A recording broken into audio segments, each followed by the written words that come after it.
This is a several-part series on how to hang garland. Several years ago, we obtained a 45,000 square foot building, an old school, and we're decorating the older section of it into a Christmas light area so it can be walked through. Okay, I've taken the dust covers off of all my garland now, and I'm doing this in swags. And I discovered I like it better when the garland is full in the center like this one is. So I'm going to show you how to make that real full. What I've done is swag my garland, and it looks like this on the wall until I fill in the centerpiece. And that's 2 pieces of inexpensive garland, the artificial green garland, and then that was just wrapped in lights. And to fill in the swag, you're going to need like extra pieces of garland, 100 string lights, some extra flower pieces, some bead garland, and then some ornaments of your choice, and some picks. I've got picks and I've got beads, and some strings of other types of picks to put in. This is how my garland swag looks without filling in the center, and you can see that looks a little sparse. So I fill in the center and it looks a lot better, and I'm going to show you how to do that. And I'm going to need an extra piece of green garland, and I'm going to get up there and start attaching that.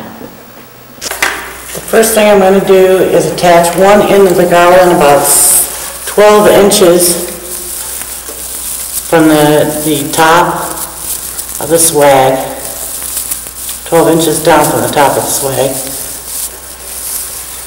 and then attach the other end of the garland about 12 inches down from the other end of the swag.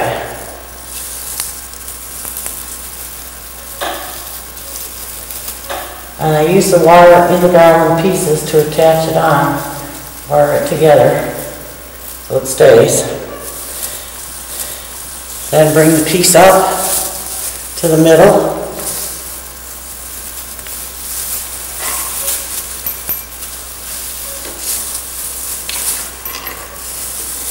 And adjust it so the bulk of the greenery is towards the center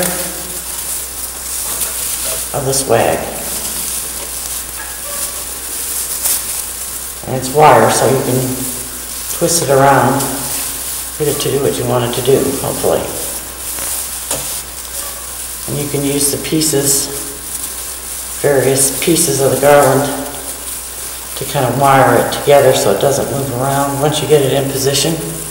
So you've got the bulk ready to go.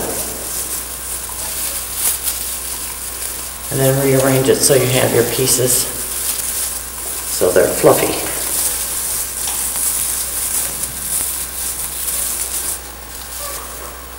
Now I basically have my pieces arranged so they've got the bulk of it in the center here. Then I'm going to take my lights, and I always have my lights on. I'm going to string them. I'm going to start in the back and swag them around to the front and underneath, and again use a piece of garland to hold them in place. You don't want them put up real tight. You want them put on there very loose,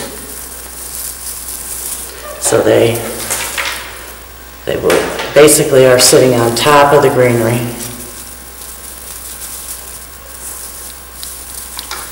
And you put it fairly close together because you have 100 lights. You're not really going very far with it.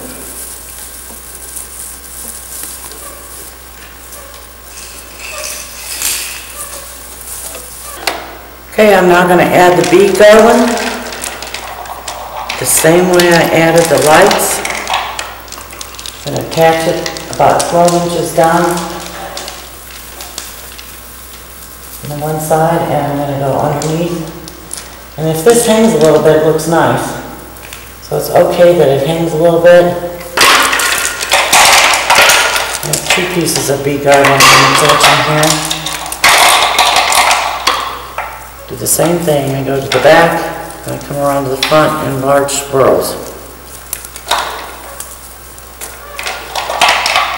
I'm going to start adding the flowers and the other garland pieces. Same way I did before, take a piece of the green evergreen type garland and attach it in. You have to remember that people are seeing this from below, so it has to, instead of look good from above, it has to somewhat hang a little bit forward so that people can see the entire presentation.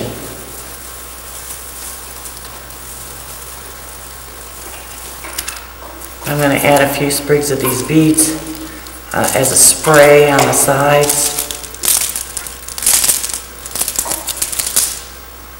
And then I use these glittery leaf-like sprays to give it a little bit of height, a little bit of texture. And they are wiry, so you can rearrange them so the arrangement looks well presented. Okay, now we're done with this, and I'll bring the camera down and show you what it looks like down here. And this is the final look.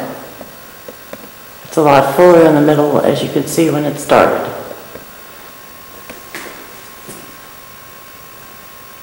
And if you want to see more interesting things on what to do with garland, you can go out to my website, which should be on the screen. And I should have a part 2 of how to do garland around your doors.